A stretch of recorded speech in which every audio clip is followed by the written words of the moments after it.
தஞ்சை மாவட்டம் மதுக்கூர் சொக்கனாவூர் சுற்றுவட்டாரத்தில் பெய்த தொடர் மழையால் 1000 ஹெக்டரில் சம்பா நெற்பயிர்கள் நீரில் மூழ்கியுள்ளன.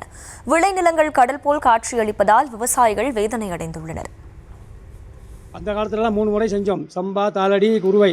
ஆனால் இந்த வாட்டி எந்த ஒரு போகமே செஞ்சு ஒரு போகமே பூரா ஒரு வாரமாக மழை நனைந்து ஒரு வாரமாக வடியவில்லை.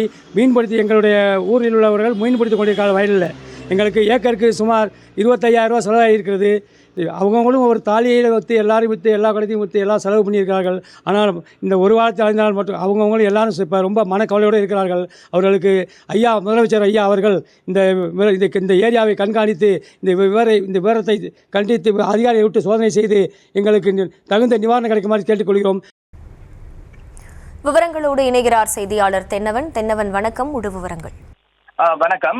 தஞ்சாவூர் மாவட்டம் பட்டுக்கோட்டை அடுத்த மதுக்கூர் வட்டாரத்தில் கடந்த ஒரு வார காலமாக கனமழை பெய்தது. இன்று காலையிலிருந்தே விட்டு தொடர்ந்து மழை பெய்து வருகிறது. இதனால் மதுக்கூர் வட்டாரம், பெரியக்கோட்டை, சொக்கனாவூர், புளியக்குடி உள்ளிட்ட பகுதிகளில் சுமார் 1000 ஹெக்டர் சம்பா நெற்பயிர்கள் தண்ணீரில் முழுவதும் மூழ்கியுள்ளது. வயல்களில் தண்ணீர் புகுந்து கடல் போல் காட்சியளிப்பதால் வலை போட்டு மீன் பிடித்து வருகின்றனர். இதனால் விவசாயிகள் மிகவும் கவலை அடைந்துள்ளனர். இது குறித்து இப்பகுதி விவசாயி கூறுகையில், ஒரு காலத்தில் குருவை, சம்பா, தாளடி என 3 போகம் சாகுபடி செய்தோம். தற்போது ஒரு போக சாகுபடி மட்டுமே செய்து வருகிறோம்.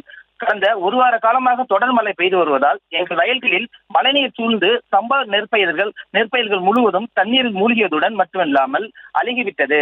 ஒரு ஏக்கருக்கு ரூபாய் 25,000 செலவு செய்துள்ளோம். தற்போது நெற்பயிர்கள் முழுவதும் தண்ணீரில் மூழ்கியுள்ளதால் உடனே தமிழக முதல்வர் சம்பந்தப்பட்ட அதிகாரிகளை இப்பகுதிக்கு அனுப்பி வைத்து எங்களது வயல்களை பார்வையிட்டு உரிய இழப்பீடு வழங்க வேண்டும் என்று மிகவும் வேதனையுடன் தெரிவித்து வருகின்றனர். விவரங்களுக்கு நன்றி தென்னவன்.